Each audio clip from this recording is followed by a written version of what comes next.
You're listening to another great podcast in the MyMac Podcasting Network.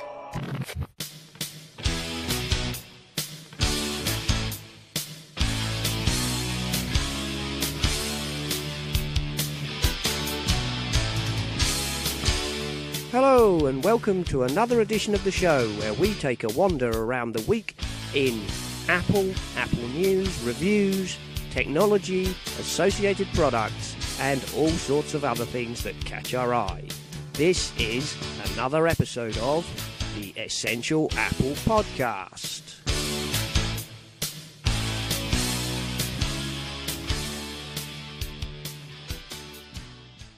Hello everybody and welcome to this week's episode. This weekend is a 3-day holiday weekend here in the UK, which means most of the UK likely co-hosts have done a bunk. So they've gone off to do, holiday weekend things, I believe. However, I am joined, as you can hear, by Guy Serle from the MyMac Show. Hello, Guy. Hello, it's so nice to know I'm your third or fourth choice. No, that's not true. Third or fourth, as high as that? Yeah, I know. Well, I may be exaggerating just a little bit. Well, it sounds so much better than. Oh my God, I have to record with Guy. Jesus. Well, no, thank you for coming on and you're very welcome. Making sure that the listeners don't have to just listen to me. It's only taken us an hour to get to this point. That is true. Yes, much of which will never be heard. But yeah, I know. We do that on our show too. It's this is such great stuff, but we just can't put it on the show. Oh, damn. Well, never mind. I might salvage some out of that and see if we can make an after show, but we'll see what happens.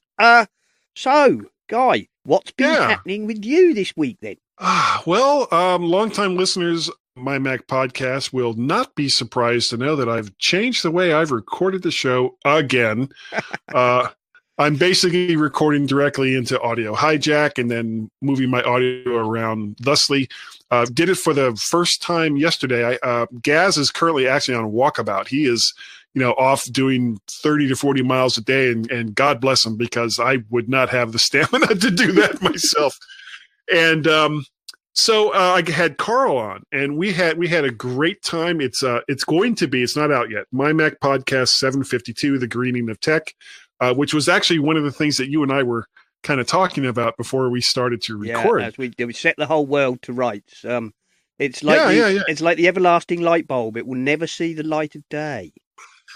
Well, the scary thing is, every once in a while I'll go on this rant about these kinds of topics.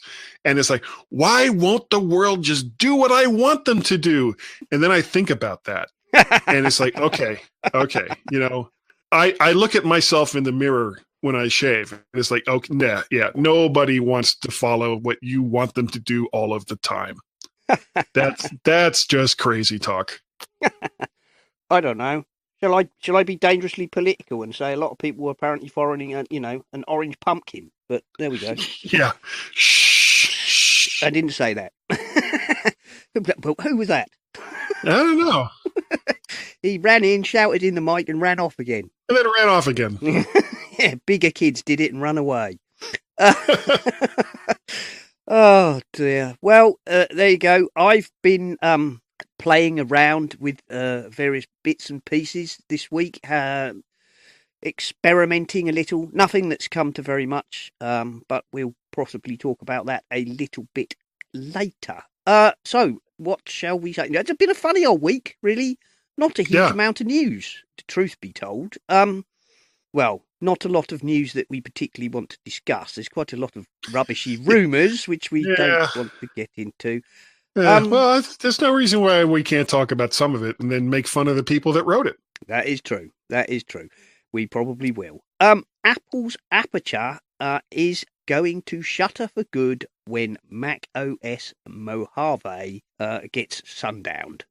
Are we surprised by this? No, not really. I mean, they moved to Photos and stopped updating Aperture what was it, 2 macOS versions ago, maybe longer. Yep. So the fact that they were still kind of supporting Aperture after, all this time, I guess you could say, yay, Apple, but at the same time, there's a lot of people that are like, I really, really liked Aperture. Why are you taking it away? I don't really understand Apple's philosophy when it comes to prosumer software, which is what they kind of call photos as compared to Aperture. It kind of makes me look at something like Final Cut Pro versus iMovie and go, well, if you were going to go to this extreme for photography, why didn't you do the same thing with video? And, so far, Final Cut Pro is continuing, and hopefully it will continue. Yeah. I don't know. Aperture was weird, wasn't it? Because honestly, I never used it. No, well, I don't take that many pictures. No, as I've said on this show before, I'm the only man who could go on holiday with 4 digital cameras and come back with 4 photographs after a one on each camera. Yeah, after a fortnight. Yeah, but and the weird thing was, it's all of the same thing. How odd is that? Yeah. Aperture, I had a look at it when it came out. Obviously, it was pitched very much at sort of semi-pros to pros. Sure. Right. The people who switched to it seem to become very much enamored of it. I think it was pitched very much against Lightroom rather than Photoshop per se. I just I don't think it got the traction. I think that's the point. Now, the photo editing / managing software is a very, very crowded market. It is. And on the pro side, pretty much everybody's on Photoshop. You've got Photoshop, you've got Lightroom.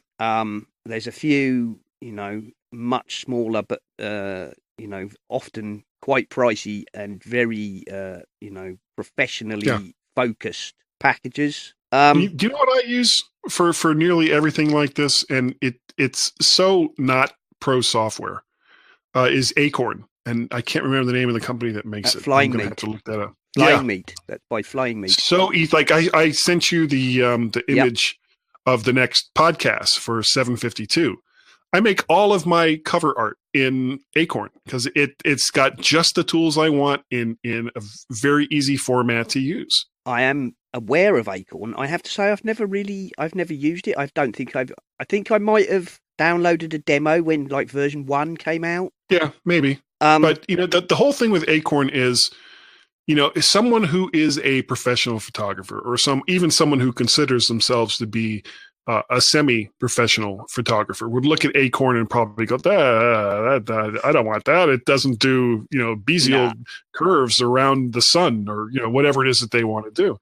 But it does everything that I need to do with photos on a non-professional level. I think that this is something that we've talked about. I mean, when we had, when we had Pixelmator on the show, when we've had, another good bit of software. But that, again, things like stuff from Corel and Adobe and Pixelmator and so many of these others, photo manipulation software packages have all of the tools that a professional would need. And a lot of those tools for just the average Joe on the street is like, I don't even know what this does. Oh yeah, exactly. So they take a semi okay photograph, and by the time they're done with it, it looks like total crap because they didn't know what they were doing. Well, they don't know how all the tools work. There's all these sliders. Yeah, it's true. Yeah. With great power comes the great ability to screw things up mightily. Exactly. Which is where, of course, Luminar and Photo Lima come in. They are pitched at although a lot of professionals are using Luminar. Mm-hmm. And also obviously Adobe Elements. Those are pitched. Yeah, I use Premiere Elements actually for a lot of my video stuff. Yeah. And it's fine. I've got the keyframes that I need to do some of the stuff that, the effects and stuff that I want to do. Does it do like all of the cool stuff that the regular Adobe Premiere or Final Cut Pro 10 would do? No, but I don't need all that stuff. Well, it's one of those things, Guy, and you come across this time and time again, and obviously I work with Photoshop, professionally, mostly just for pre-press. So that's only usually tweaking and a bit of photo retouching, not, nothing super high end. But there are tools that I rely on. And from a professional point of view, if they're not in a mid-level package, then obviously that mid-level package is no good to me professionally. Right. However, I always try to be acutely aware of the fact, I look at the 90% rule.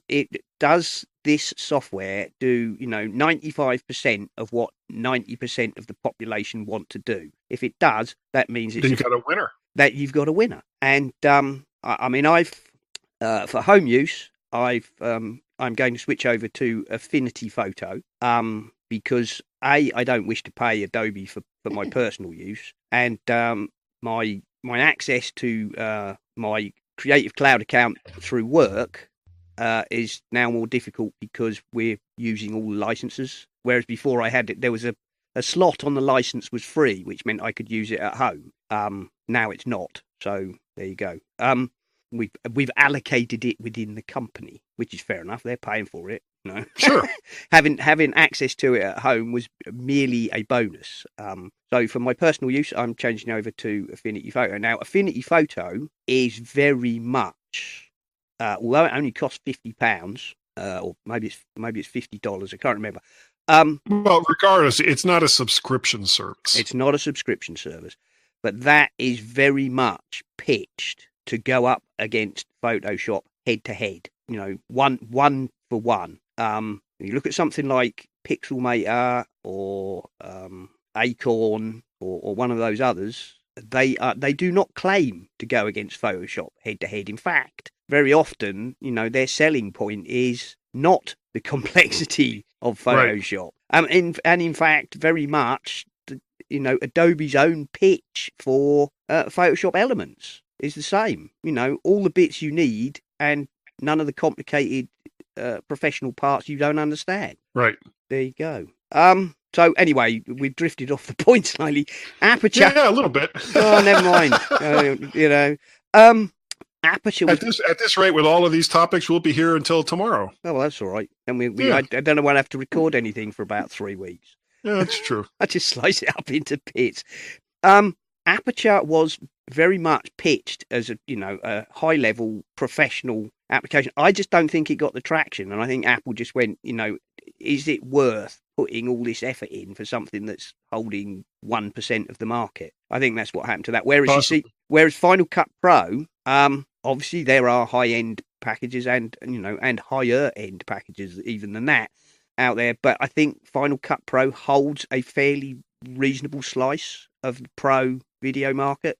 Yeah, I've never, or I have yet to take the plunge on Final Cut. And the thing that makes, and I really should, because since Final Cut 10 came out, I have bought like 4 versions of Adobe Premiere Elements at about $100 a pop. So it's like, well, wait a second.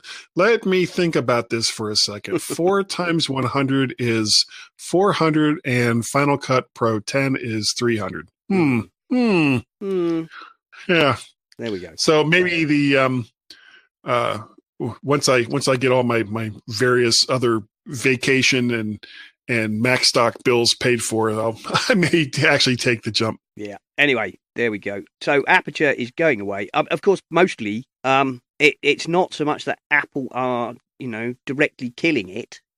It's simply that it contains 32-bit software. Yeah. I'm not sure that it's purely 32-bit, but they've been clear for the last 3 or 4 versions of the macOS that after Mojave it was going to be 64-bit only. A lot of people predicted that Mojave would be 64-bit only, but I remember I think it was Craig Federighi coming on and saying Mojave is basically 90%. Mojave is 64-bit, but we are not yet pulling 32-bit support. But if you launch anything that contains 32-bit code, you get a warning on Mojave, don't you? This application is not may not work in future versions. Well, may not work in future versions. It bloody well won't. Yeah. End of story. So that's what's happening to Aperture. And then where was it? There's a rumor here about various other things that might get the chop. QuickTime 7, Carbon, Ink, hardware RAID support, all predicted to be gone in macOS 10.15. This is Apple Insider. And it's really? Yeah. I mean, Carbon, sorry, when did they stop supporting Carbon? 5 years ago, at least. They killed Carbon. Yeah, I mean, this isn't it shouldn't be anyway, a huge surprise. No, I mean, it's for 4 or 5 years they've been saying 64-bit is coming, and they went from, look, this stuff is 64-bit, you should choose this over 32-bit, to you should only use 32-bit stuff if you've got no other option, to if you're using 32-bit stuff, it's going to die. Yeah. So don't use that anymore. Get your developers to, update their apps. And if they don't, start looking for an alternative. What else? Oh, well, I said it was a funny old week. Apparently an AirPod survived a trip through the man who swallowed it. This was on Cult of Man.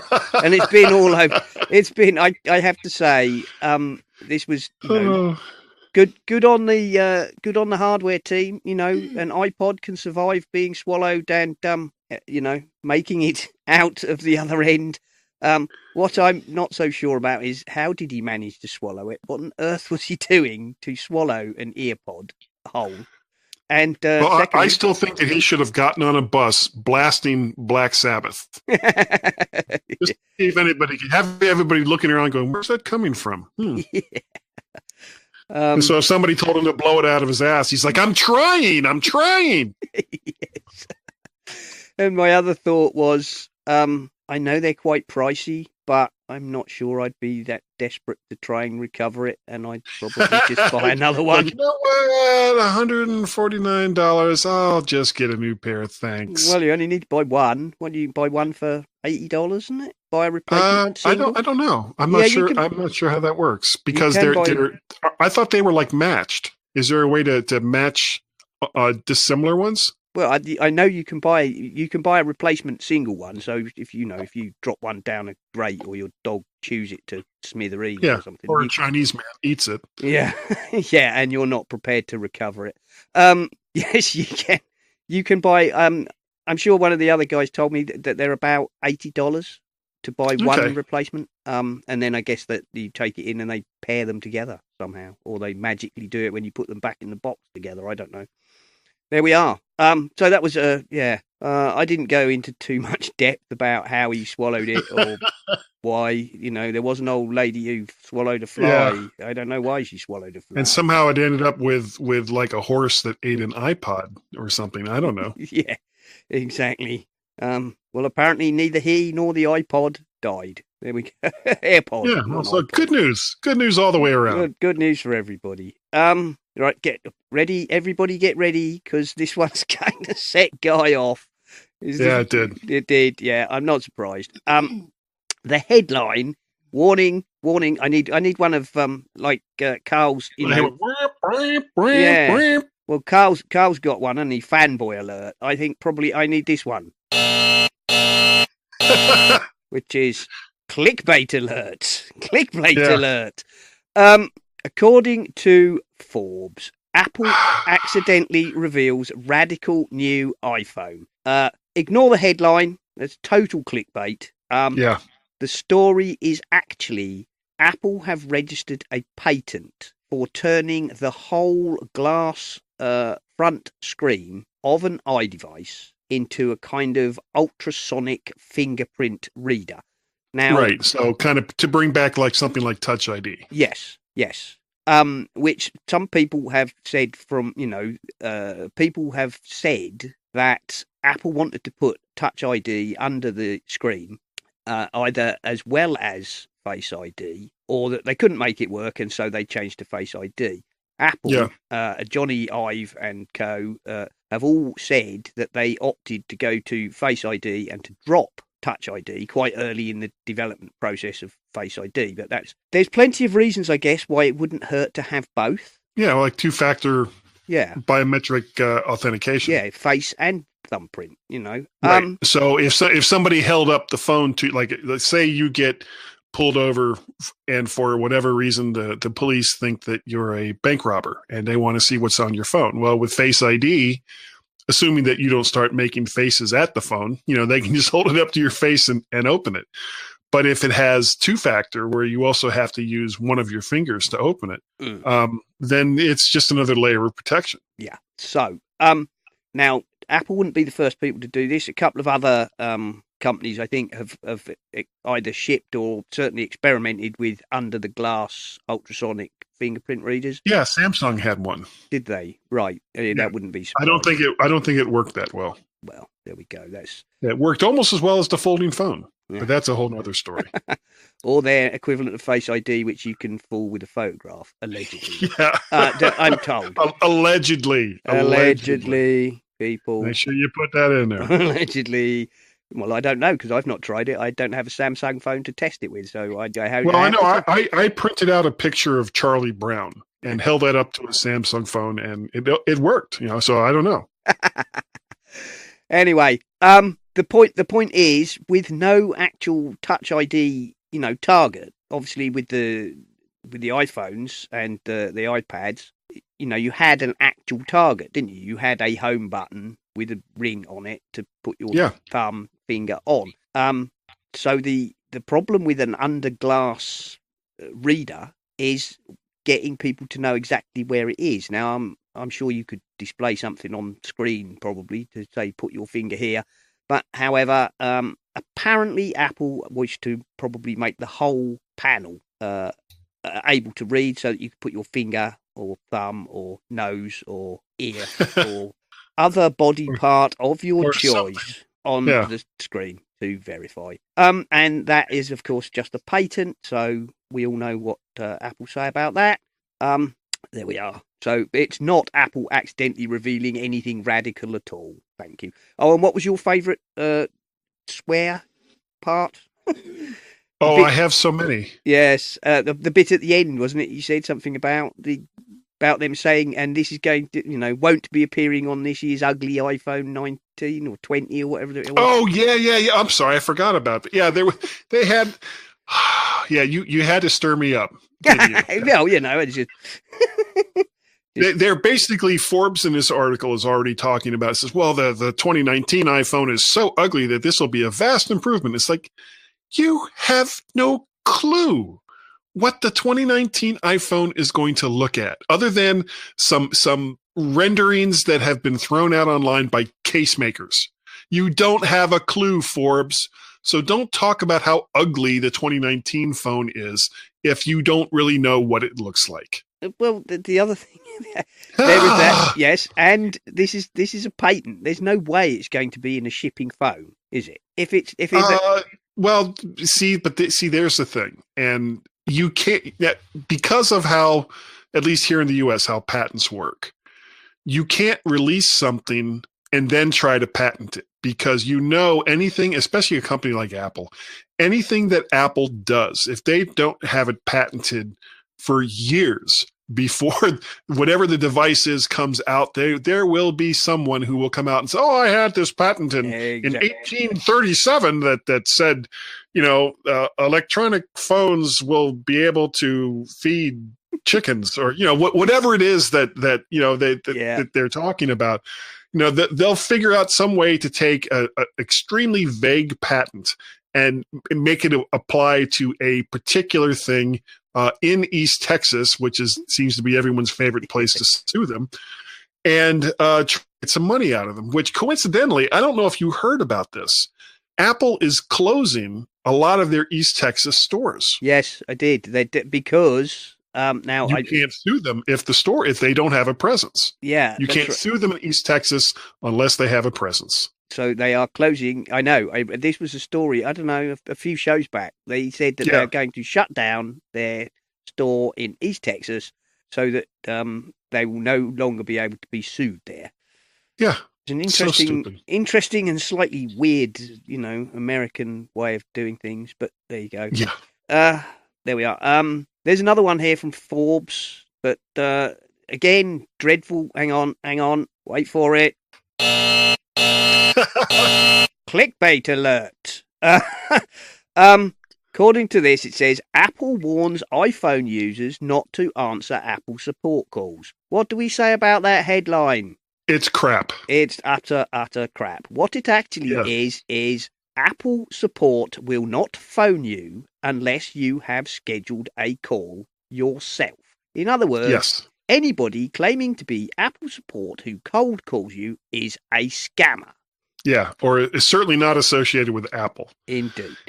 So what that should really say... Forbes headline to not address that or not have something in there. Yeah, and all they really had to do was Apple warns iPhone users not to answer fake Apple support calls. Yeah. And that was all they had to do. But no, they have to make it sound like, well, Apple support is going to call you and you're not going to be happy because they're going to scam you, and then blame Apple. Yeah. Or something along those lines. Exactly. So there we go. Another thumbs down for Forbes, but it's the same old story, isn't it? It's the same as the ones. Hello, I'm from Microsoft, and I have detected that your computer is being as a virus.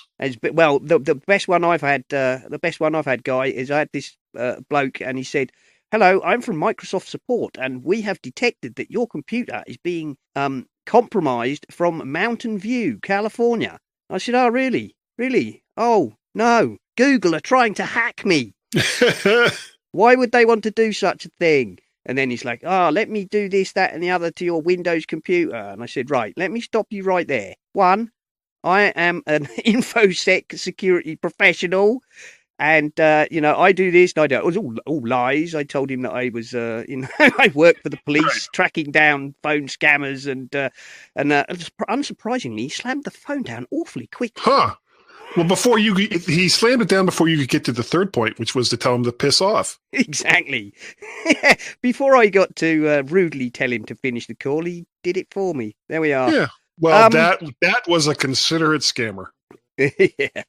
There we go. And of course, he was not from Microsoft. He was telling a porky pie.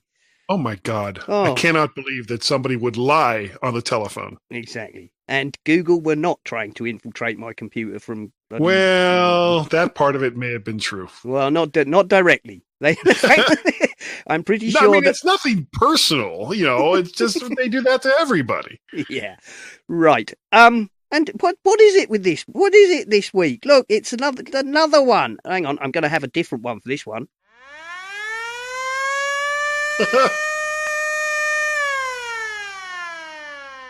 Oh dear. Okay.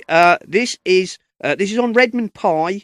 This is not Redmond Pi particularly. This is Redmond Pi report that iPhone battery life may be much lower than Apple claims. And they are actually quoting Which UK, where Which UK are saying that Apple's iPhone battery life may be as little as 20% of what Apple claim. And they particularly point the finger at the iPhone XR. And I have to say, I have an iPhone XR and it has the most fabulous battery life of any phone I have ever owned, barring one of those dumb phones that you charged and lasted a week. Well, do they actually say what it was or how they tested it? Or is it? I don't know. We found that it's not good. Well, how did you do that? We can't tell you. It's not good. I did not bother to follow through. I'm afraid, Which UK, once a very highly respected, organisation here in the UK, a bit like, what do you have in the US similar to that? Something, Consumer Reports. Yeah. Yes. Yeah. Well, of late, which have several times sullied their copybook by, reporting things without, let's say, due care and attention. Apple are quite clear about how they test their devices, and you are quite welcome to go and look up. And for example, they say, if you're going to do the video playing online test on your MacBook, for example, they tell you what screen brightness you should use, what volume it should be on, etc., etc., etc. Right. So I don't really care what Which said, unless they can verify that they matched it 100%. I will take my own personal experience of the iPhone XR battery life over what Which tell me. Thank you very much. Yes. Tell you what, Guy, I don't know about you, I fancy a fresh cup of tea. So why don't we take 5 while Nemo tells us about the MyCharge Hub Max battery charger. Take it away, John. Nemo's hardware store has a product that every listener to this show and almost everybody in the Apple universe can benefit from. The company is MyCharge, MyCharge, MyCharge. Product is called the Hub Max, HUBMAX, Hub Max Universal Portable Charger. It's 10,000 mAh, so it will charge up an iPad all the way from dead to full. It'll charge up your iPhone 3, 4, 5 times, depending on the capacity of your phone. You plug it into the wall, North American AC outlet, and if you're out of the US, you can get a converter, and then you charge this baby up. It takes a long time to charge up, but it has the plug charger right in the unit. And then when it's all charged, you've got 4 lights on the side. You can press this little indicator to see how many increments of battery power. And then built into the battery is a lightning cable with a tip and a USB-C cable with a tip.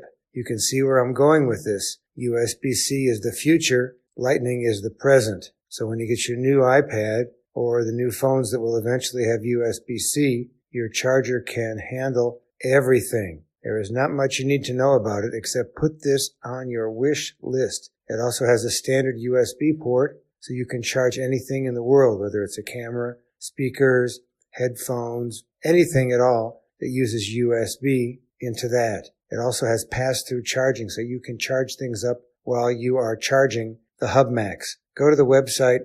We will have that in our show notes for this episode of Essential Apple. I really, really like this unit. I've been a big fan of MyCharge for a long time. I've reviewed a ton of their products. They're consistently excellent, and they are the market leader in the good quality chargers that have the plug right into it. Fold it right out so that you can charge directly into the wall without needing an adapter or a cable to charge up the Hub Max Universal Portable Charger. Clever design, semi-polished silver with black accents, built to last, portable, good size and shape, no sharp edges. They've really done a nice job at MyCharge with the Hub Max Universal Portable Charger. Cost in the U.S. is $100. It is worth it. When your car gets stuck on the freeway, the expressway, the motorway, whatever you want to call it, this is what you need to wait for the motor club to come and rescue you, even if you've been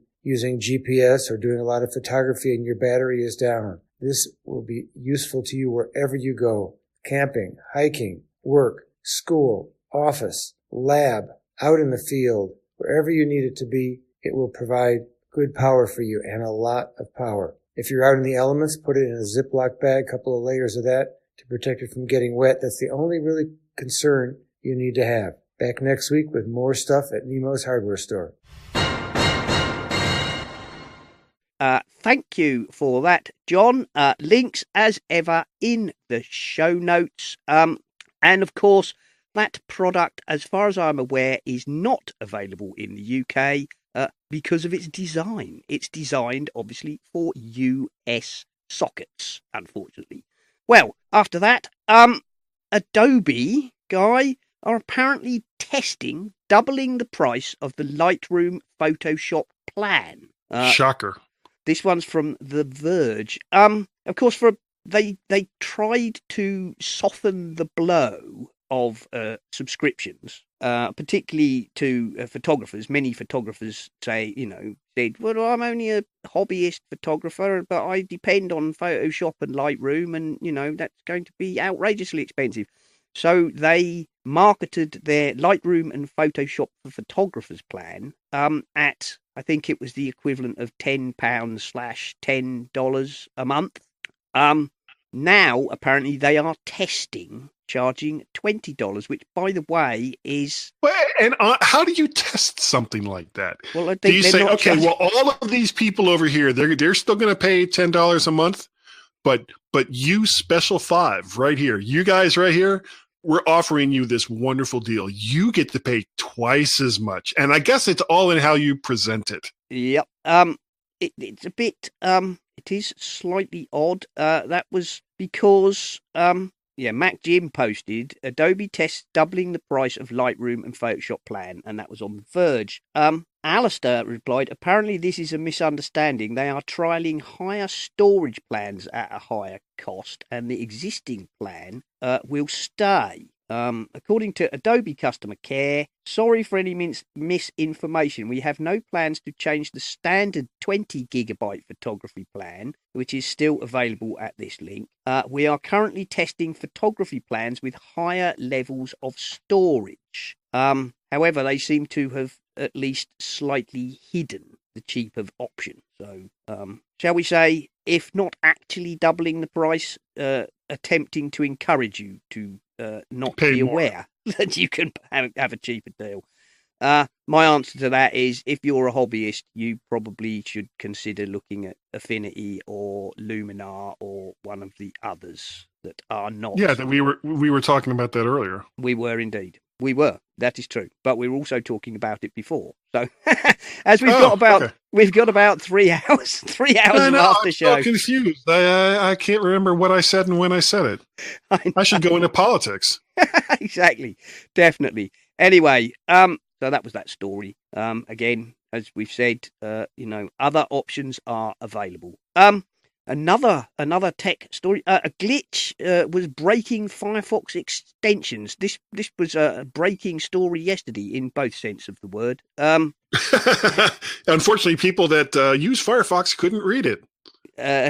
Yeah. Apparently, it was due to some kind of security certificate problem. Basically, Firefox would load, but if you have a load of Firefox extensions, they would all be disabled. Apparently, according to Mozilla, as of 1 a.m. EDT today, that's the 5th of May, it's mostly fixed.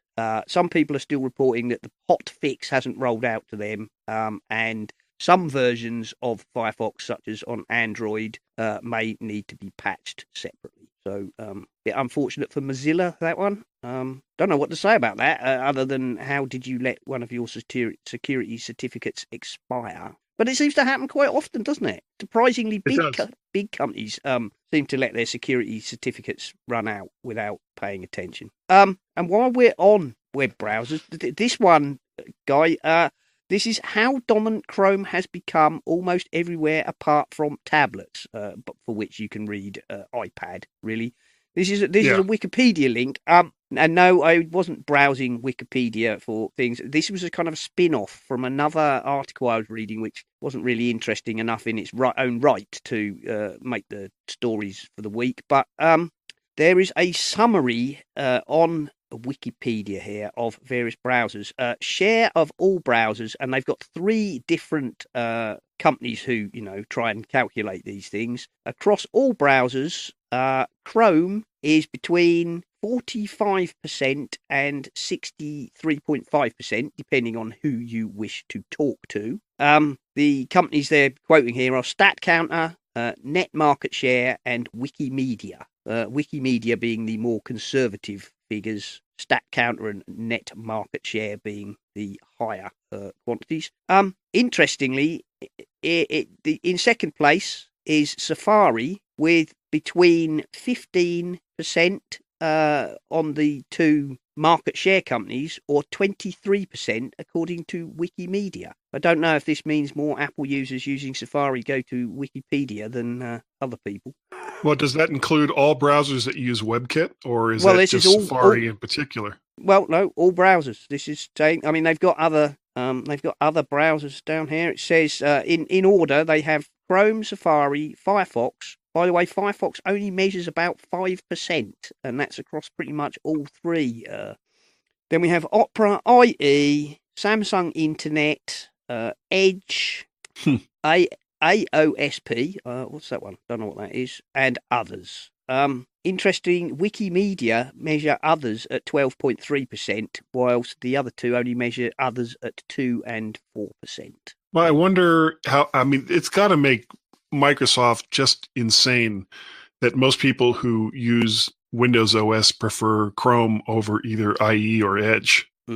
Well, the one that really shocked me, I'll be honest, is the usage share of desktop browsers, where Chrome, measured by net market share, W3 Counter and Stat Counter, whoever these people are, in November 2018, Chrome came out at 65, 63 and 72%, depending on who you talk to. And second place is IE. Why, people? Why? Why is IE in second place still? And that's on between... Because so many people are still on Windows 7. I guess so. It's between 4.7 and 9.6%. So that means every other browser is basically below 10% on the desktop. Chrome has 64 to 73% of desktop usage. That's shocking. Well, frightening. I don't know about shocking. And IE is in second place. God help us, really. There you go. If you want to read all the rest of the figures, follow the link. It's over at Wikipedia. It's on Wikipedia. Sorry, not Wikimedia. They're the people. That's the wiki counting people. But yes, it's it was really quite surprising. I mean, I know Chrome is popular, but hot giggity damn. Well, I mean, again, I don't think it's really that big of a surprise. There's a lot of people on, both the major OSs, Windows and the Mac OS, that have to go between both of those, work and home and all the rest of that. So they want an experience that is going to be more uniform across the board. So it doesn't really surprise me that so many of them are choosing something like Chrome. I'm just surprised at how dominant it is on the desktop. On mobile browsers, Chrome approximately 50 to 60%. Safari, this shows the dominance of iOS, I think, to some extent, 23 to 30%, depending on which company you measure it by. And on tablets, Chrome is at somewhere between 20 and 57%, and Safari between 36 and 70, depending again on who you ask. Yeah. That, of course, being tablets. They are specifying tablets, not mobile. I think that's because the tablet, quote unquote, market is in fact pretty much an iPad market. Yeah. Very much so. There. So if you like to scratch your head over numbers, follow the link, people. I just, it's not that people, choose to use a consistent browser if they have to go across various OSs. I mean, I can understand that, but I'm just surprised that Chrome, outweighs. It's so dominant. It's so dominant. I mean, Firefox and other people don't, Opera, Vivaldi, people like that, they're not even getting a look in. And they're hardly, and IE is second. No, Yeah. what? No, people. Even Microsoft say don't do that. Anyway, well, there we are. Again, I think that's mostly because there's a lot of people who have yet to move over to Windows 10, and if you're still on, for whatever reason, Windows 7, then chances are you're going to use Internet Explorer. I guess so. I mean, I know a lot of quote unquote, enterprises are still on 7, and I do understand why that is. I know it's easy for us, in small companies or home users to say, why on earth are they still on Windows 7? Right. Well, you have to test all the applications. You have to test all the extensions. You've basically, everything that you do as a corporate entity has to be checked against an operating system that you're thinking of moving to. So, the fact that it takes so long to move a large enterprise from one operating system to another, I mean, it doesn't really surprise me. No. And the other thing is when you're talking about massive corporations, of course, they tend to not work on any kind of rolling upgrade, as in they won't say, okay, well, accounts are going to stay on Windows 7 whilst customer facing, parts of the, departments move to 10 first or whatever. Right. But then you have to have different people with different skill sets. Exactly. So For each operating system. I do understand why you get that. I do. And often these things they have, don't they, like a gold book, if you like, of this is the exact Windows 7 setup that has been verified by our InfoSec and all the rest, and it shall not be deviated upon. Right. But you would think even in really big corporations that are still on Windows 7, they would have listened to Microsoft, who've said, please stop using Windows Internet Explorer. Please stop doing that. Yeah, don't do that anymore. I mean, we don't wanna. I mean, yeah. I mean, what was it? Even Satya Nadella is, don't use Windows Internet Explorer. It makes me cry. There we go. And again, yeah, Windows 7 is about to expire, isn't it? It's end of life or end of support. I'm also surprised how Windows 8 never got a look in. I know Windows 8, it's for the original launch was problematic, and Well, it's not dissimilar to what happened with what was the one right after XP? Vista. The same thing kind of happened with Vista. The differences between Windows Vista and Windows 7 isn't really that much. The biggest difference was the hardware finally caught up to what Vista was capable of doing.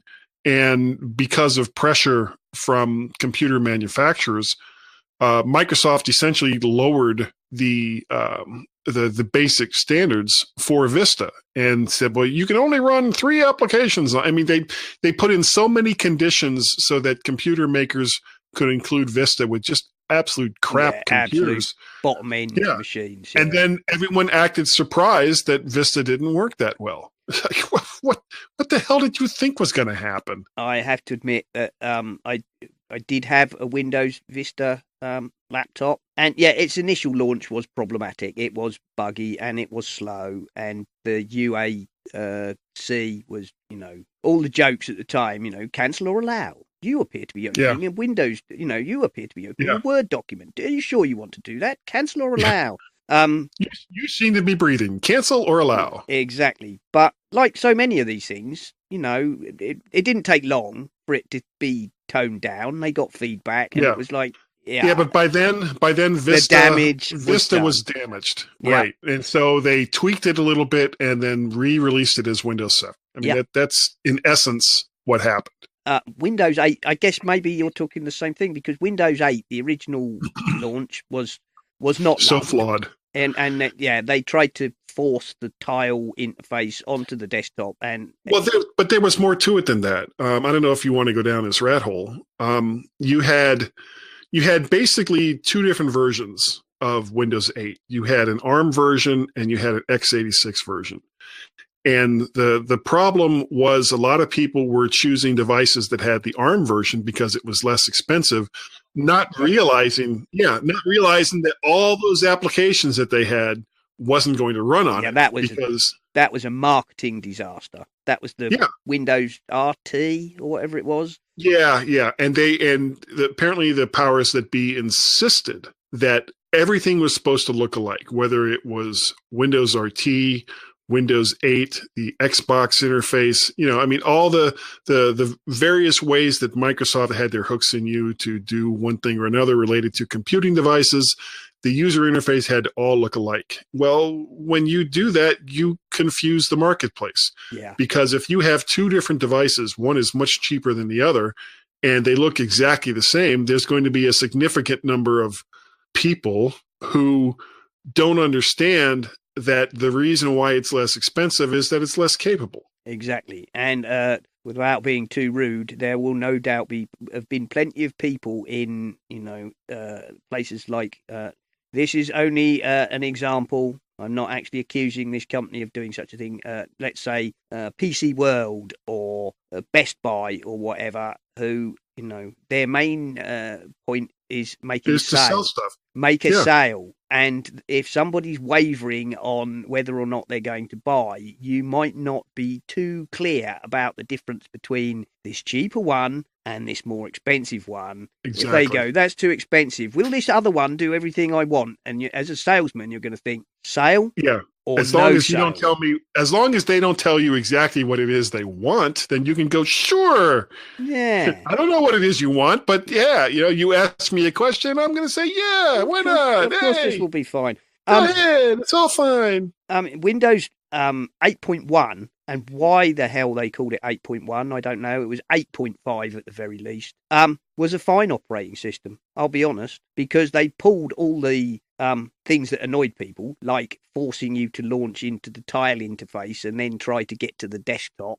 You could simply go, launch into the normal desktop first, please, and if I want the stupid tiles, I will fetch them. And thus the problems were solved. And I used Windows 8.1 until Windows 10 came along, to be fair, without, any real issues, despite what a lot of people say. I'm sure, if you're involved in very complicated software or do horrible things with Excel-based software, in Access design things. SharePoint.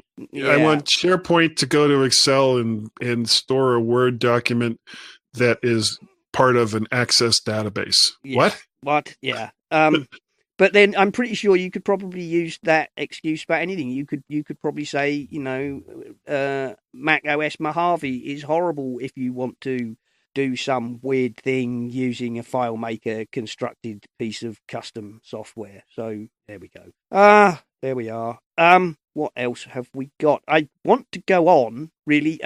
Actually, I don't think there's anything else really very interesting, to be honest.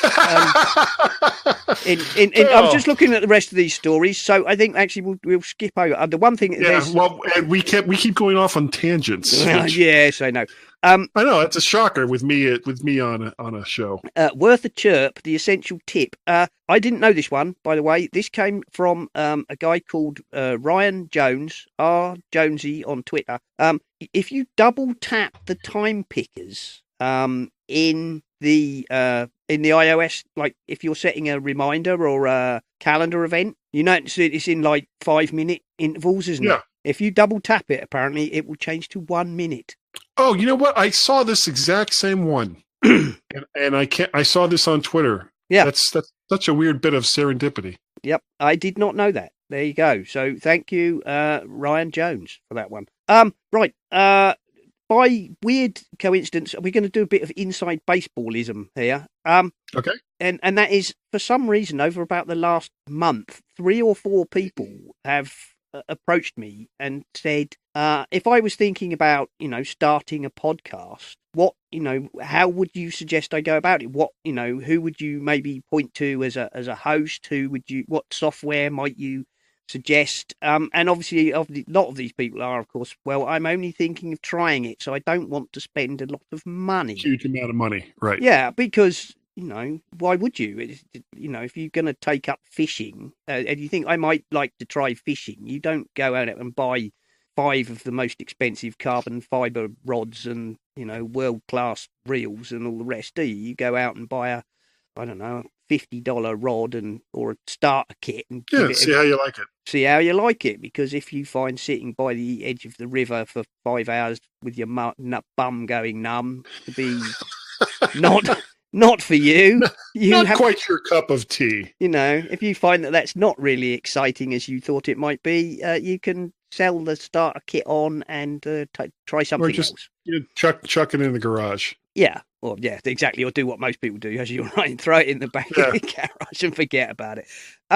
But quite rightly, so I thought we could talk about that. One of the things that I've pointed a lot of people to is our host is Pinecast. Mm-hmm. They're a really, I've found them to be a really excellent host. They host our audio. They have a free level, which is acceptable, particularly if you're a beginner. They throw in a website. It's a fairly simplistic website, and you've got about 6 templates to choose from and about 5 colours. But it's a website, chucked in for nothing. Something you can point people to. Yes, exactly. If you're a beginner, and if you want to move up a level, I believe the level that most people use is $5 a month. That's not bad. That's pretty good. Is that bandwidth restricted? No, not that I'm aware of. You can have up to 3 podcasts. That's not 3 episodes. That's 3 separate podcasts on your account. You can link to Spotify. They have links to several other services. All the ones that I tend to mention in the show notes, by the way. People like TuneIn and Radio FM or something.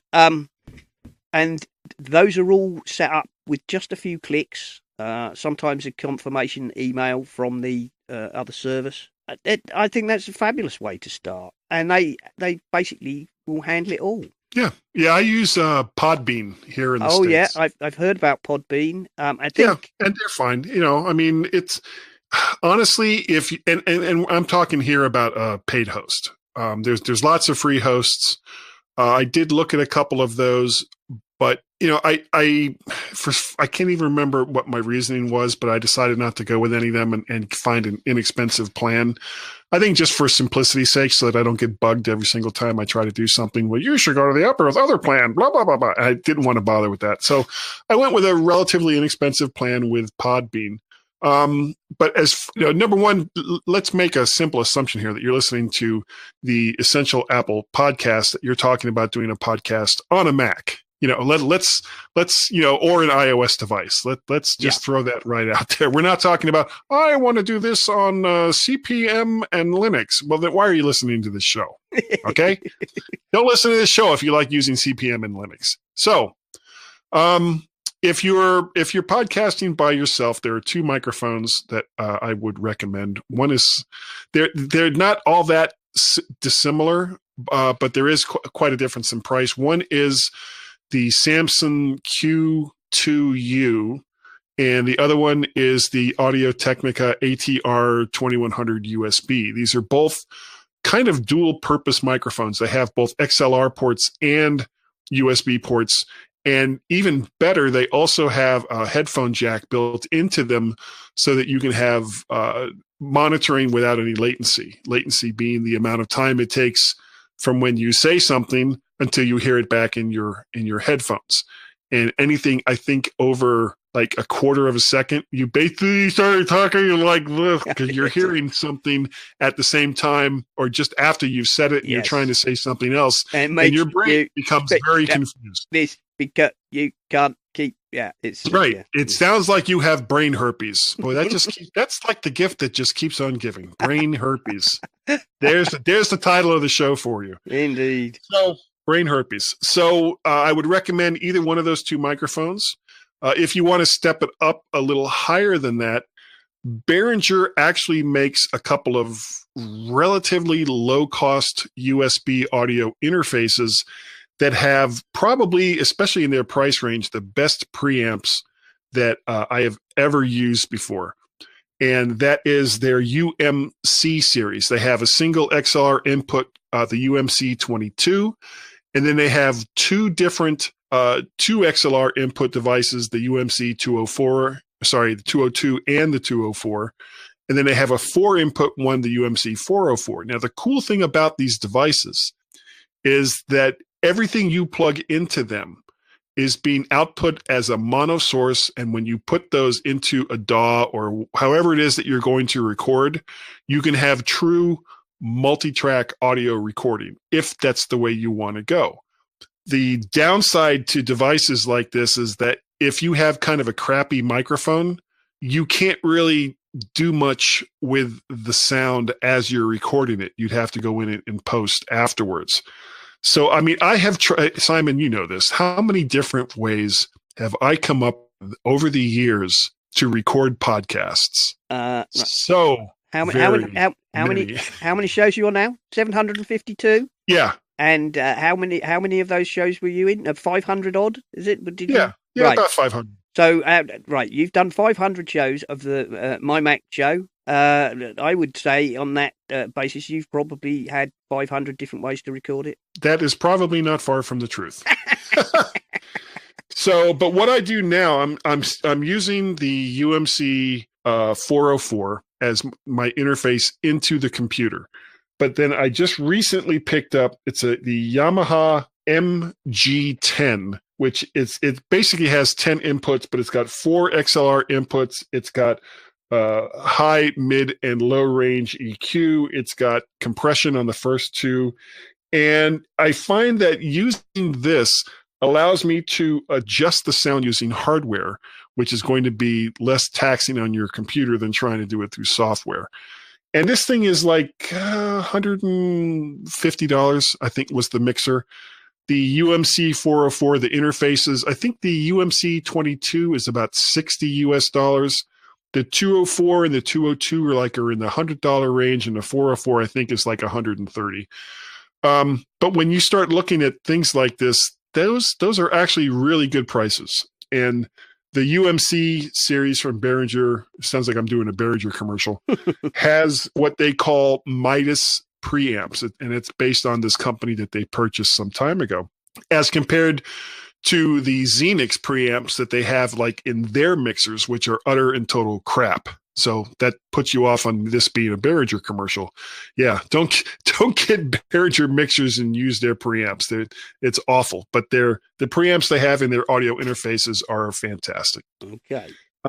As far as more expensive microphones go, as far as microphones in general goes, there's in essence 2 different types. You have a dynamic microphone, and you have condenser microphones. Dynamic microphones are typically unpowered but have a much lower output level native to the microphone, whereas condenser microphones require what's called phantom power to make them work, and they can give you that, a much more rich kind of radio DJ kind of sound. Yeah. The problem with condenser microphones, though, is that it picks up everything that is going on in your room. And I know as you sit in your man cave or wherever it is that you're using a computer, you think, well, there's no noise here, but you've got fans from your computers. You've got fans from hard drives. You've got actual electrical noise that's being generated in your walls and everything. Yeah, there's more noise going on than you may actually really know about. And a dynamic microphone will filter almost all of those out natively. And there's some pretty decent, hold on. The Q2U, the Samson microphone I mentioned earlier, and the Audio-Technica mic that I mentioned earlier are dynamic microphones. Behringer makes one that for the price, I don't think can be beat. It's the XM8500, which is about $20 US.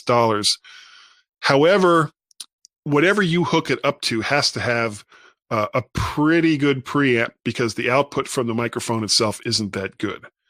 Now, having said all that, in the setup that I have right now that you're hearing me on through, the magic of Audio Hijack and everything else, this is a Heil PR40, which is a very nice dynamic microphone, but it's also like $350. So if you're just starting off in podcasting, I do not recommend that you go out and get a Heil PR40 or the Shure SM7B or so many. Like if you start watching videos on YouTube about podcasting, you will actually hear some people say, well, the only microphone you should get is a Shure SM7B or a Heil PR40 because I saw this other person that talked about how great they are. Well, these are good microphones. However, they're really expensive, and if you're just starting out, you don't really need anything like that. No, you don't. Start smaller, work your way up. If you want to enhance your sound a little bit more later on, that's great. But don't worry about it right at the beginning. Right. When I started, obviously, I didn't start running this show. I started either guesting or helping Mark out in the background. So I think the first time I recorded with Mark, I actually used my iPhone. That's also a possibility. It's not great, and it's all right as a guest. But if you're gonna do a regular show, I wouldn't recommend that. If you do that, get something to hold the iPhone. Get a little tripod, a desk type, or one of those things that you put, like you put your phone in to stick on. One of those things with a sucker or whatever that goes on the table, and you don't have to touch the iPhone. But after about 2 shows, I got this Logitech microphone that I use. I don't know how much it cost because it was something that was kicking around the house. It was something that either came with a PS3 type game, sing along or one of those. Right. But it's a USB microphone? Or my wife bought it for the kids for that purpose. Wait, who makes that again? It's a Logitech. Because it's so cheap, I don't think I can find any serial numbers or anything. It's a simple plug-in USB. Oh, does it have like kind of a curvy that you can kind of move around with, like kind of a squarish uplifted base? No, it's like a handheld sing-along microphone. Just, bog standard wire lollipop type microphone. And it's USB. It's a USB microphone. Oh, I think I found it. Anyway, so I doubt that cost more than 20 quid, because if my wife bought it for the kids, it won't have done. $11.99 if it's the same one. Okay, well, you show me a link, I'll have a look. Anyway, it was simply better than trying to use my iPhone. So that was what I used. So that was a lot better than using my iPhone. Later on, I considered buying another microphone. Mark sent me a Samsung Meteor, which is the thing that looks like a 1940s microphone. Yeah. That's quite a nice microphone, but I found it had far too much gain for my liking. Yeah, that was probably a condenser. I don't know. It's got a little gain control knob, and it does have a a headphone socket, so you can listen to yourself that way. I think that's about £40 to buy. Often recommended. I found with my setup, I also sometimes got weird feedback from it, which I never did figure out. So I thought I will buy myself a microphone. So I went on Amazon and I looked and I did a bit of research, and I end up buying like the Amazon recommended basic. It might even have been an Amazon Basics microphone, and it said it was cardioid and it was USB and it was all the things that you're supposed to be looking for in a budget microphone. I think it was about £25, I think. And I have to say, for what I paid for it, it was an absolutely beautiful microphone. It's quality build, good weight, comes on its own little tripod, absolutely everything. I plugged it in, I set it all up, and then I turned on Audio Hijack, and it was picking up my son a room and a half away. Yeah, that'll happen. And no matter what I fiddled with in the settings, no, it was picking up everything. If you bought that microphone to record a school concert or a school play or a meeting in a town hall, I reckon you could dangle it from the proscenium arch and it would pick up everything fantastically. People asking questions from the back. In a different town. Yeah, right. So as a microphone for £25, it was fabulous value. For podcasting, it was utterly useless. So I gave it to my son, who plugged it into his PS4, and then rather than using a headset or whatever, he has it totally across the room, and he doesn't have to shout or anything. He can just talk, and people on the PlayStation who he's playing games with can hear him absolutely fine. So I bought this cheap microphone, or I didn't buy it. It was one that was knocking around. So that was the first thing. The second thing I bought, which was probably one of the best investments I've ever made, it cost £10, and it's a mic stand. The cheapest mic stand from Amazon, but it means you don't have to touch the mic and you don't have to worry about tapping on the table or whatever. But I started basically for no money at all. I started out using Piezo, which is £20 from Rogue Amoeba. Yeah. And when we first started, we were using Skype. So I was simply plugging my microphone into my MacBook, launching Skype, launching Piezo, setting the source to Skype, and recording it. And then I would take the recording that Piezo makes, which handily separates you onto one channel and everybody else onto the other. So then I decided, how am I going to edit this? Okay, I need something to edit it. I decided to try Audacity. Now, a lot of people will tell you Audacity is clunky and difficult, but it's free. However, maybe it's just the way my mind works. I started using Audacity and I got it immediately. I tried looking at GarageBand and it was like, no, I don't. There's all this stuff. I don't want all the stuff. So, I mean, my initial outlay was a microphone that probably worth about £15, and about £20 for piezo. That is what I started. All right, I wasn't paying for the hosting. Mark was paying for the hosting. Originally, we were. I don't know where it was being hosted because Carl set it up originally. When it came time to change that, Mark and I talked at great length about where we were going to move to, and we chose Pinecast in the end because overall the features they were offering for the $5 a month suited us the best. I have to say we looked at Fireside, we looked at Podbean. I mean, there are plenty of places out there who will host your podcast for almost nothing or nothing. And all you really need is somebody who will host it for you and send it to iTunes.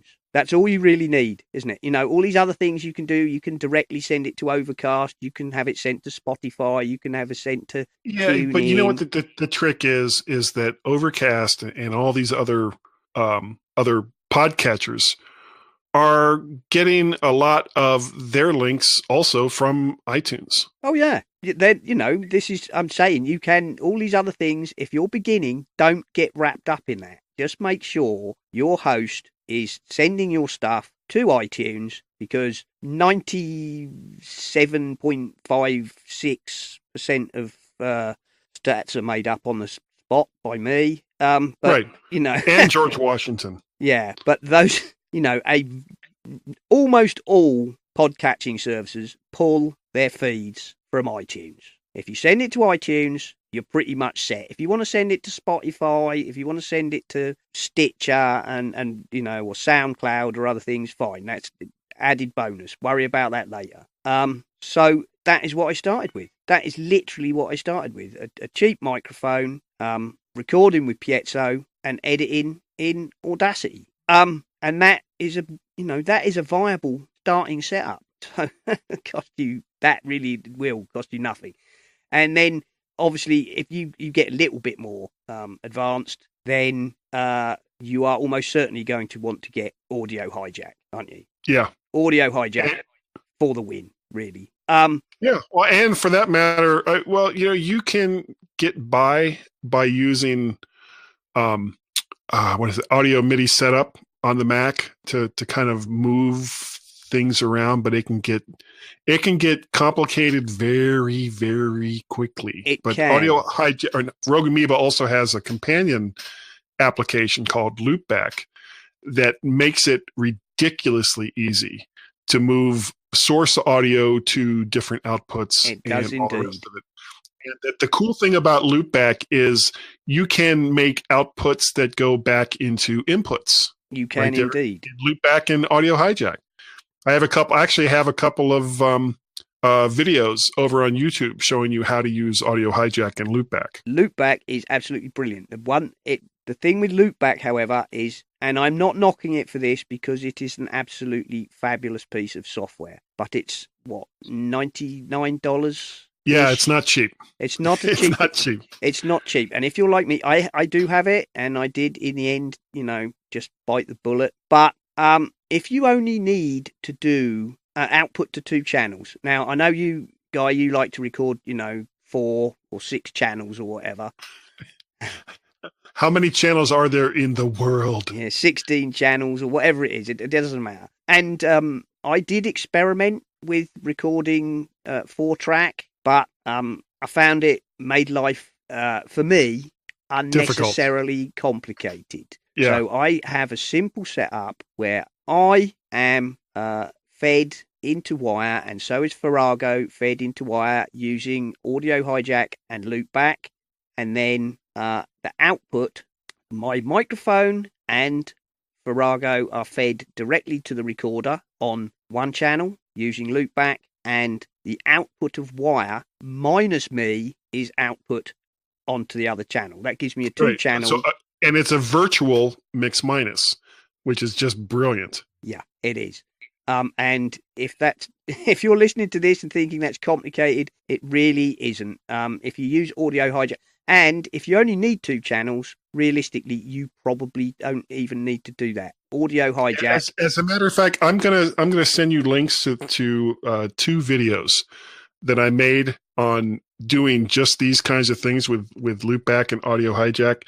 And you can, if you want to, you can put links to them in the show. Yes, definitely. The other, I've cast around. I've looked at all sorts of other things. I mean, I now record with Sound Studio, which is another cheap recorder. I know you can record directly with Audio Hijack, but I found that occasionally gave me grief.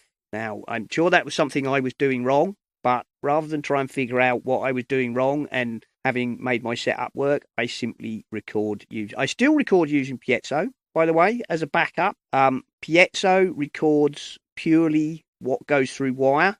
So the output from wire does not have all the, the dynamics processor, noise gating, and so on, which I can feed to my other recorder. But the Piezo recording has got me out of trouble so many times. So many times. So there you go. I highly recommend to anybody that if you start out with Piezo and then you start using another one, still record yourself with Piezo as well as your audio. Whatever, right. And whatever else, because it is just so worth it. If you're starting out using Piezo, you've already invested in that. What the hell, open that, start it running, then open your Audio Hijack and start that running. Yeah, it's all Rogue Amoeba. Yeah, obviously in my case, Sound Studio isn't. The other one we were talking about, which because it's something that I looked up, there's an application called Mixpad from NCH software. Yeah. Which says it does 16 channels. There's a sort of free for home use version, although I'm not sure it's still actually free for home use, but that's by the by.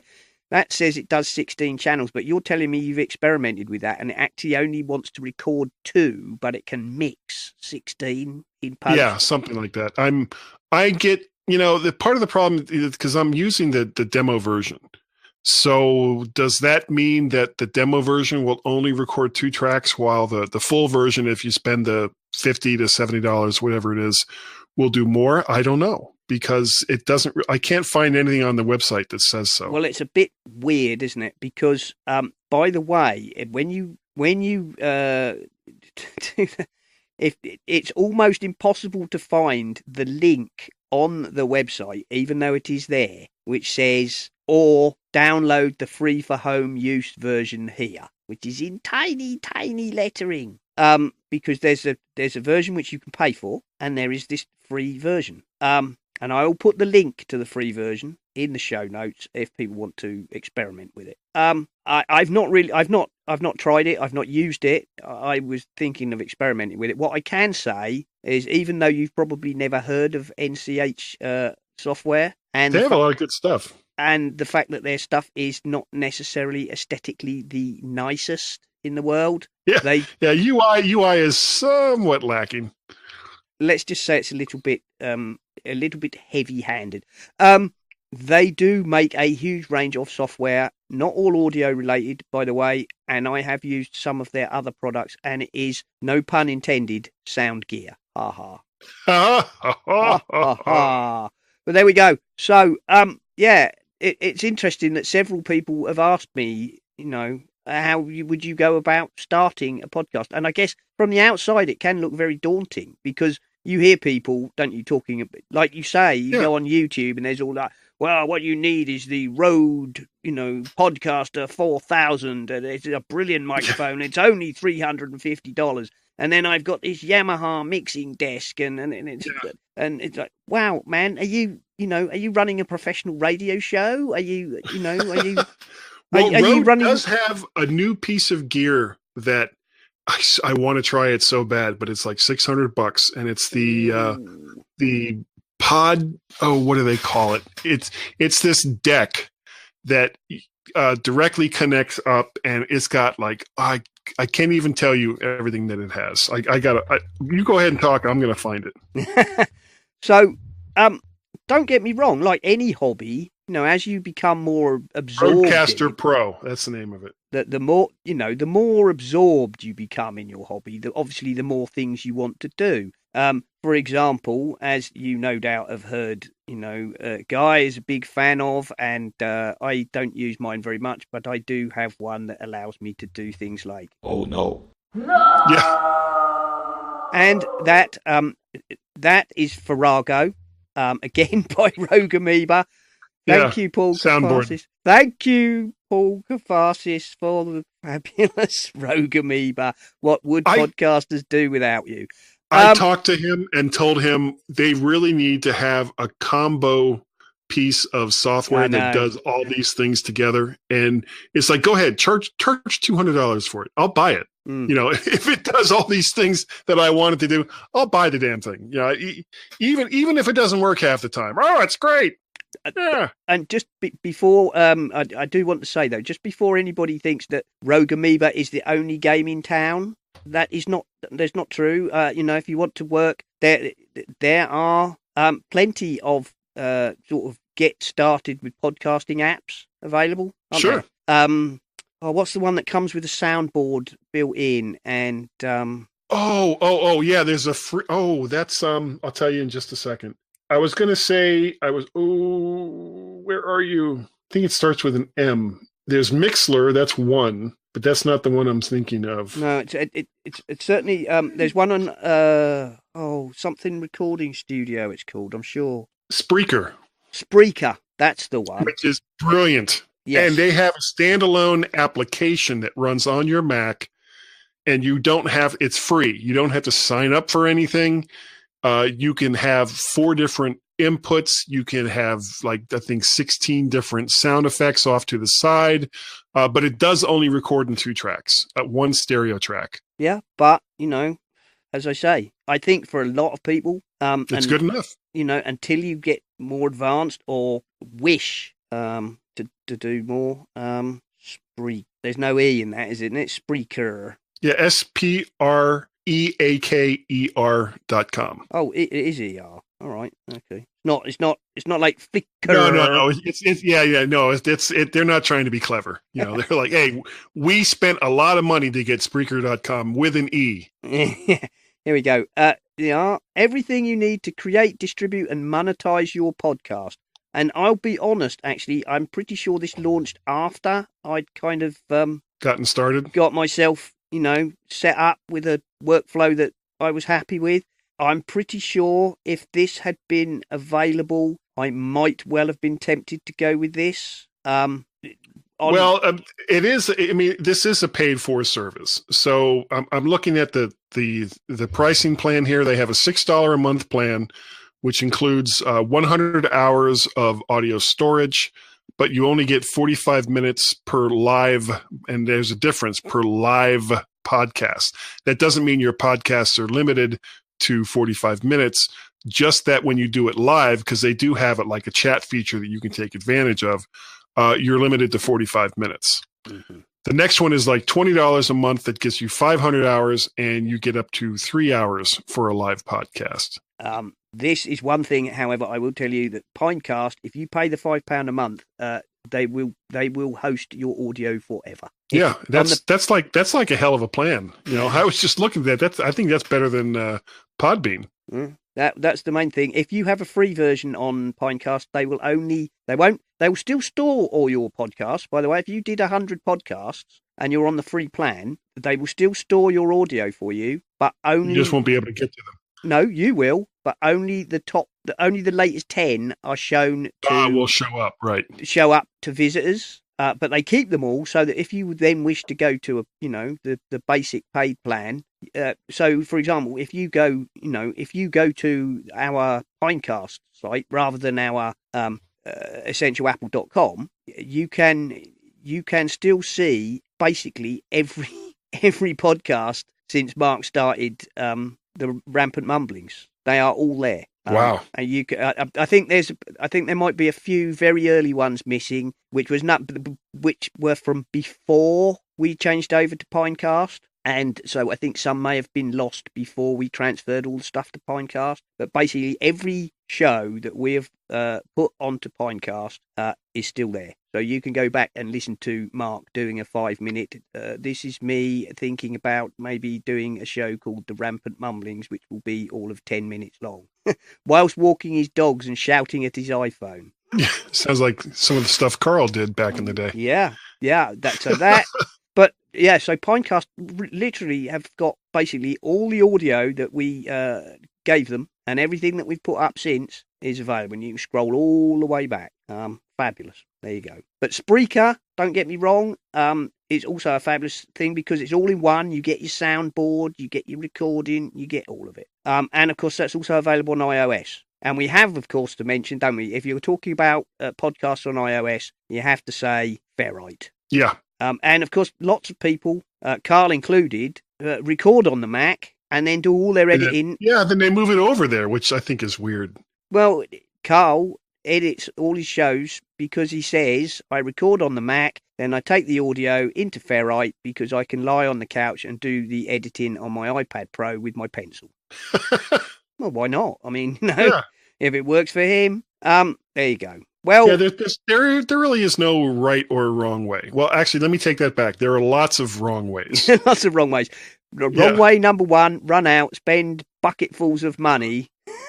and then, not know how to hook everything up. And then try and figure out what to do with it. No. Right. Like most things, I suggest, buying a Lamborghini and trying to become a racing driver is not the best way to go about it. Probably not. No, start at the small end and work your way up. Well, I think we've done quite enough, don't you? Yeah, I think we have really done some damage here. Oh my God, this is going to be, talk about editing. Did you see all the links that I put in, didn't you? Beringer, Loopback, Guy Serle, loads and loads. Where was this, let me just have a look at this, Logitech USB microphone. It's very similar to that, yes. Yeah, and it was like $12. Yep, that is very, I suspect that's probably a slightly newer version. Now that's not what you're using now, right? That is what I'm using now. That is what you're using now, okay. Despite, experimenting with a couple of other microphones, I've always returned to this microphone because it might be, the cheapest microphone in the history of the universe. No, it really isn't. There are some really, really cheap microphones out there. Yeah, and probably, but the trouble is, like my other one, they'll probably pick up the birds in the garden. Right. One of the best things about this, and why I return to this microphone every time, is it actually has a very short pickup distance, which for a lot of people would say that's a terribly bad thing, but for podcasting, no, it's got to be a dynamic microphone. Well, whatever. If I obviously here I'm talking, the microphone is 3-4 inches from my face. If I go over here and talk, the sound will drop off considerably. Yeah. But not so drastically as some of those ones that you get where if you do not speak directly into them, they drop off almost to inaudible. Do you know the ones I mean? Yeah. Yeah, you can get, some people have these microphones which if you do not literally speak directly into them, you can't hear them. I think Mark's got one because sometimes he moves his head and his volume drops to almost nothing. But this one is sensitive enough to pick me up at sort of 4 inches, and I don't have to have it directly in front of me. It's slightly off to the side. So, that also helps reduce the sibilances and pops. There we go. Exactly. Indeed. Right, well, after all that shenanigans, I think it's time we wrapped it up, Guy, and then I'm going to have to edit like a loon. You're going to have to edit the out of this show. I am indeed going to have to edit this. Right, so, Guy, tell everybody where you can be found. I'll just go and make a cup of tea. Well, I can be found nearly every week on the MyMac.com podcast that I do with Mr. Gazmaz. I also do on Wednesday nights at 8 p.m. Eastern Standard Time here in the United States, a Facebook live cast called Mac to the Future Go. And on a less frequent basis lately, I record like a 15 to 20 minute podcast in my car while I'm driving, which is probably a really stupid idea, called Guy's Daily Drive. Which really should be renamed. Yeah, because it's not really daily. Guy's occasional drive. But I am driving. I am driving when I make them. Yes. Well, I suppose it is your daily drive. You just don't record it every day. Yeah, pretty much. There we go. Right. Well, thank you. I am, of course, on the Twitter as @Saranac. Oh, did you do your Twitters? Oh, I forgot. Oh, my goodness gracious. My Twitter handles, there's Mac Parrot, which I've had forever, and Vert Shark, VERTSHARK. Boom, boom, boom. It would take too long to explain why that's Vert Shark. Let's see, what else? I have a Skype telephone number that you can call and leave comments on. That's 703-436-9501. And an email address, which is guy@mymac.com. Jolly good. Right. I am on the Twitters as @Saranac, and that's SERENAK. The show is @Essential Apple. All our stuff is, of course, over at essentialapple.com. Or if you really want to, you can go and find just the shows, by the way, on Pinecast. And I think that's probably about it. Thank you to all our supporters, Patreon and otherwise. Thank you to everybody in the Slack room who contributes stories. And probably this week going, what the hell happened to all the stuff we put in the showroom? And now all we've got is Guy and Simon talking like gobbledygook for hours. But never mind. Thank you all, nevertheless. And I think with that, we should say goodbye. This is where you say goodbye. Oh, sorry. Bye. End of transmission. Evacuate. Evacuate. All crew, please proceed to the escape wing for evacuation. This is not a drill. You've been listening to the Essential Apple Podcast, and I'd like to say if you enjoy the show and would like to support us, feel free to go over to the website essentialapple.com and you will find links to both Patreon and the Pinecast Tips Jar, where you can make a donation towards the costs of the show, or even if you're really keen, you could set up a recurring payment. And thank you very, very much to all the people who already do support us. We really do appreciate you very much indeed. This show is, of course, part of the MyMac Podcasting Network, where you can find a variety of other shows like the MyMac Podcast with Guy and Gaz, the G-Men, Tech Fan with Tim and David, the Nintendo Club Podcast, the geekiest show ever, the Three Geeky Ladies, Bart Bouchot's and his wonderful Let's Talk Apple, and possibly some more that I've forgotten. So why not go over to mymac.com, take a look at the available podcasts, and take a listen.